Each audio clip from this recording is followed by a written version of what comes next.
I heard that a man had done something like put his finger in a kid's mouth or had propositioned. That's Becky Flipson, a mother of 3 who, like many people, use the St. Cloud Public Library.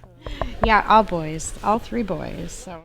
Like many others, she heard about the story of a man who targeted a child at the library. 66-year-old Dale Lawrence Danzel is being charged with stalking and indecent exposure. I usually let my little one run around and I go and get my reserved books and stuff, and they just can roam freely. And I guess I never thought that was going to be an issue. An issue that UTVS News wanted to take a deeper look at and obtain the records from the St. Cloud PD.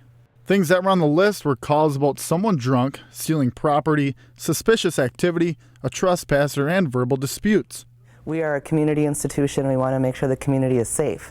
That's Sandy Toland, who works at the St. Cloud Library, and we had her take a look at what we found. Since January of 2010, on average, the library is making calls to the St. Cloud Police Department nearly 6 times per month. Yeah, when I just looked at it, I thought, okay, if I'm going to bring my kids, if I'm going to bring my kids in here and I see this, I might not. Would you take your kids to the mall? Would you let your kids ride on the bus? Think of how many homeless people during the summer actually sleep at the park across the street. Are you going to let them go there? What's wonderful, and I think it would be a really great conversation, is this is a community library and these are the people in our community.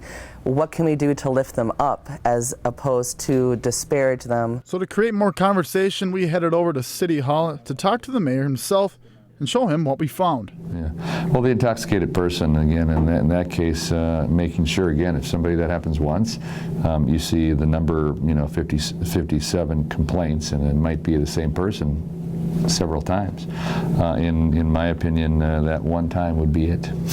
It is important to note that it is public property, but it is leased out by Great River Regional Library. Some, though, would say working together would solve problems. Personally, I think it's a way for the mayor to say it's the library's issue and it's not a community issue. Is that frustrating? Super frustrating. Why? It's super frustrating because then it's the library's in the bad light. Look at what the library's doing. Why isn't the library doing anything about all these homeless and vagrant people, as opposed to how wonderful it is that there's a place in the community for these people, and how do we leverage them to get to be better.